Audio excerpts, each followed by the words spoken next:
Hello friends, welcome again to part 2 of God, Sex and Man in the book of Genesis.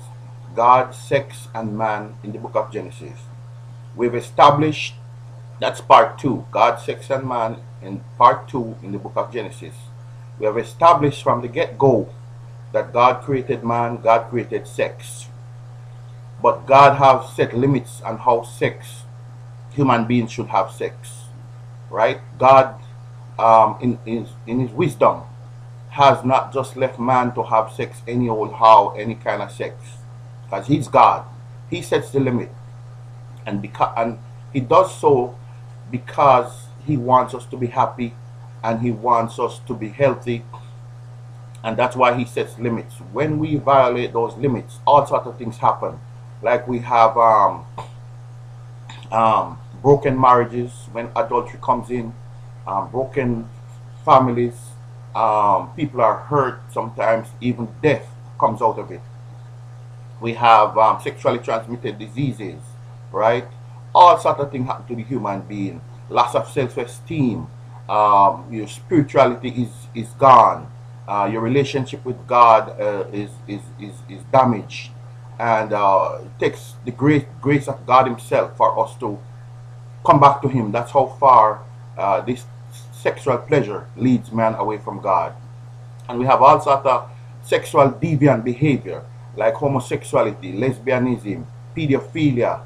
We have even necrophelia and so many other things, beastiality, which that shows you why God set the parameters, because he wants you to be healthy, while sex itself is a healthy thing. If you break those parameters that God sets, then it becomes a curse instead of a blessing. Okay, so we go to part. So what I'm trying to establish here is that sexual violations, sexual misbehaviors are not to be taken lightly. So that's why I'm tracing it this kind of way, so that the child of God may be thoroughly furnished, and you will have ideas that not to trivialize adultery and fornication. Never mind stuff like homosexuality, lesbianism, pedophilia, beastiality, all those things which are outlined in Leviticus chapter 20, where God tell you plainly what kind of sexual behaviors is not acceptable. He calls them an abomination. And in olden days, the violation of those sexual parameters were met with speedy death. Read it in Leviticus chapter 20. However, although we may not die speedily, the wages of sin is still death. Still death. Okay? But so let's go in Genesis chapter 20, and we see this story here is about, and I'm gonna read it. And Abraham journeyed from thence toward the south country, and dwelt between Kadesh and Shur, and sojourned in Gerar. And Abraham said of Sarah his wife, she is my sister. And Abimelech king of Gerar sent and took Sarah. But God came to Abraham in a dream by night, and said to him, behold, thou art but a dead man. God said to him, God came to Abimelech, and in a dream, and said, behold, thou art but a dead man, for the woman which thou hast taken, for she is a man's wife. You see how God outlined to even this heathen king that he should not have nothing to do with this man's wife. Today, many people, Christians I'm talking especially, make light of it to commit adultery with somebody else's wife or husband.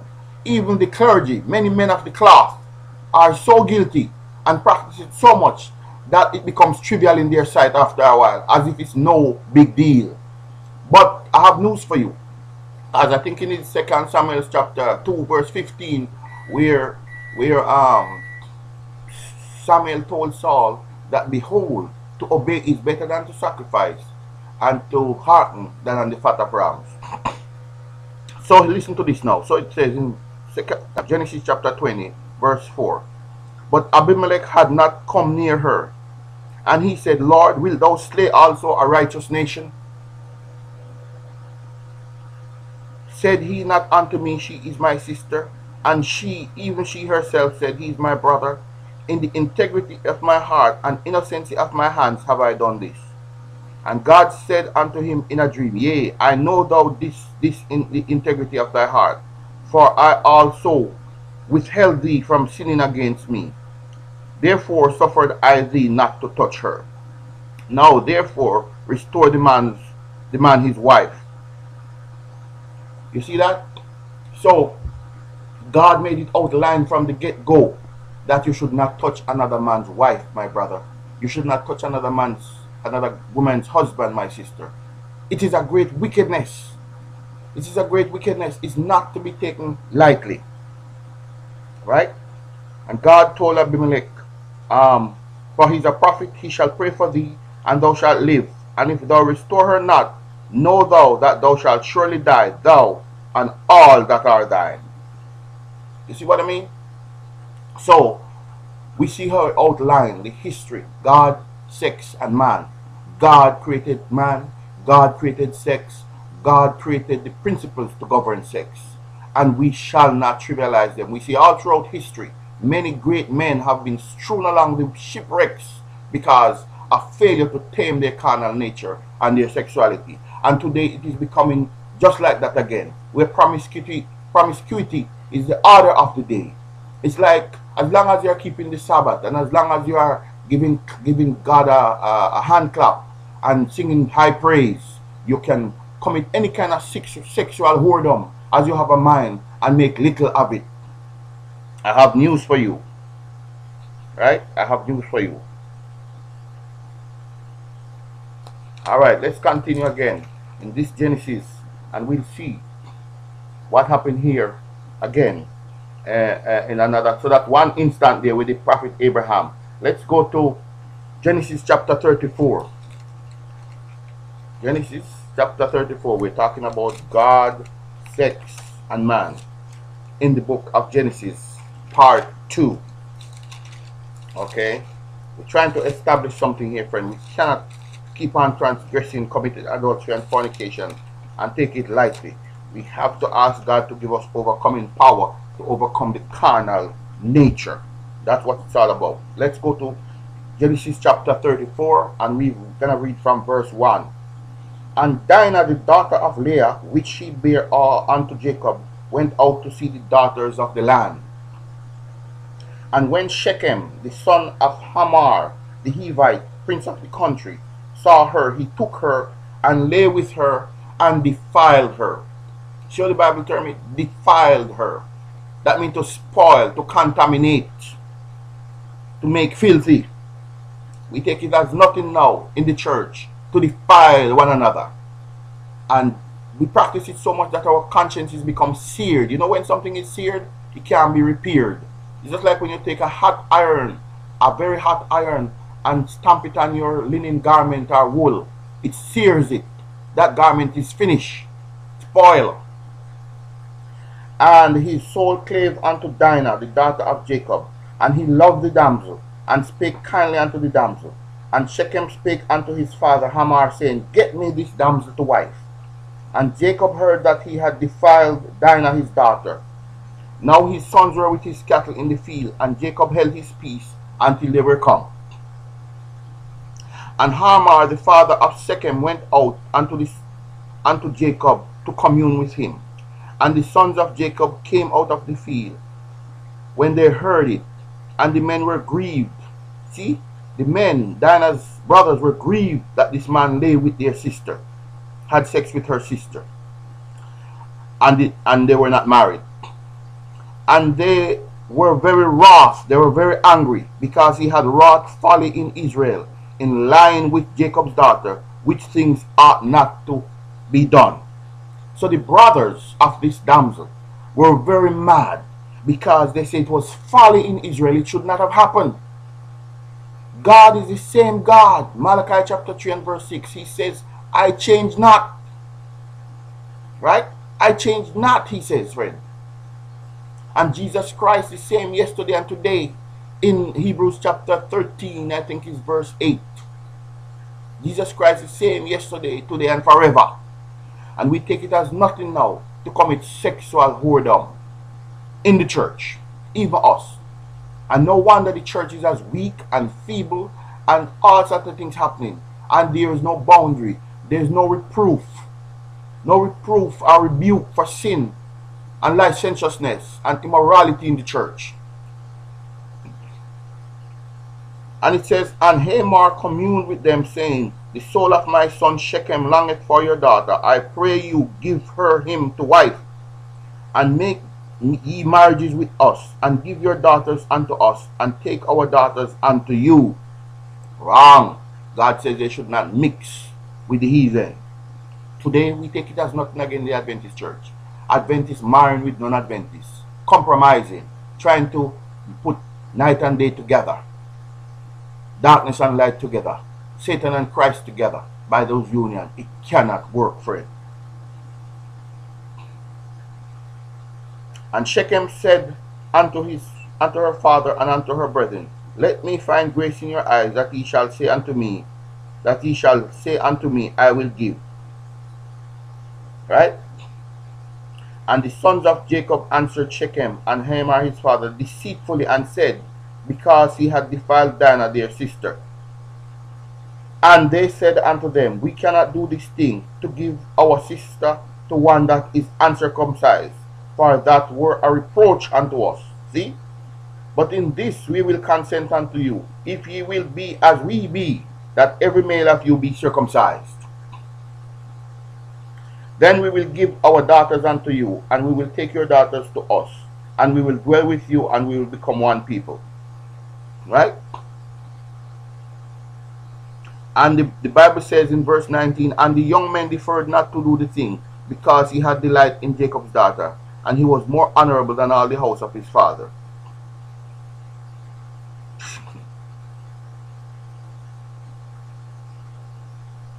And then it goes on to say what? And so the men did get circumcised. In verse 25, and it came to pass on the third day, when they were sore, that two of the sons of Jacob, Simeon and Levi, Dinah's brethren, took each man his sword, and came unto the city boldly, and slew all the males. All the males, they killed them, because of what they said. And when Jacob, so the sons of Jacob came upon the slain, and spoiled the city, because they had defiled their sister. They took their sheep, and their oxen, and their asses, and that which was in the city, and that which was in the field. Sorry. And all their wealth, and all their little ones, and their wives took they captive, and spoiled even all that were in the house. And Jacob said unto Simeon and Levi, ye have troubled me to make me to stink among the inhabitants of the land, among the Canaanites, and whoever else. And the boys answered, and they said, should he deal with our sister as with an harlot? You see how these righteous sons of, in their indignation, termed that this man dealt with their sister like a harlot. Would we have some of this zeal for righteousness? It would serve us good.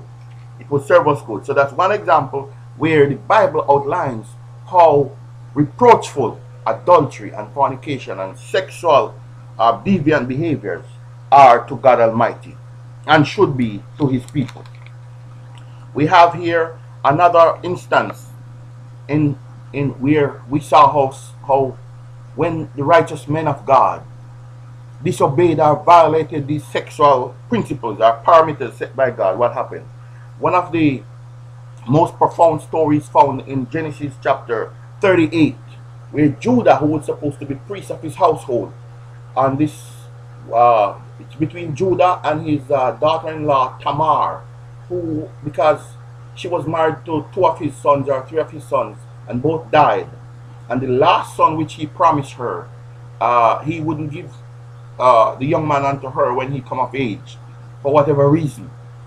And the woman was vexed and mad, and she set out to deceive Judah, and so Judah was going up to shear sheep, and so the woman dressed up like a harlot and sat by the wayside.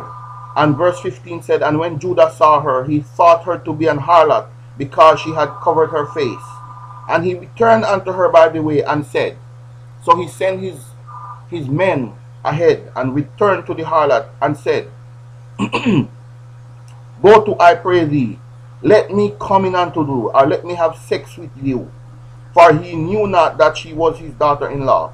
And she said, what wilt thou give me, that thou mayest come in unto me? So the bargain was made. And he said, I will send thee a kid from the flock. And she said, wilt thou give me a pledge till thou send it? Okay. And he said, what pledge shall I give thee? And she said, thy signet, and thy bracelets, and thy staff that is in thine hand. And he gave it to her, and came in unto her, and she conceived by him. So the man of God stripped himself of his signatories, his signet rings, the seal of authority, his bracelets, and his staff, which he ought not to, just to have sex with this woman who he thought was a harlot, the righteous man who was pretending to be so righteous on the outside. Strip himself of his dignitaries, of his seal of authority to have sex. It's a bad thing when we determine in our mind, I must get some from you, I must have sex with you. Man violate all sorts of laws, presidents, religious leaders, politicians, all these people, when the carnal nature take over, strip themselves of their dignity and their pride and their integrity in order to commit sexual crimes, sexual sins. It's a dangerous thing. Sex, we cannot take it lightly. We must war against the flesh, friend. That's what I'm saying, I'm trying to get to. We cannot roll over and say, let's have all the sex we can. I believe in Matthew chapter 19, verse 26, Jesus asked the question, what shall a man give in exchange for his soul? What does it profit a man if he shall gain the whole world and lose his soul? Or what shall a man give in exchange for his soul? I'll put it this way, what shall a man profit a man if he shall have all the sex in the world and lose his own soul? What does it profit you if you lay down with all the women or all the men and lose your soul? What does it profit you? Anyway, so he got her pregnant, and when she was and let's go to verse 23. And Judah said, well, they tell her,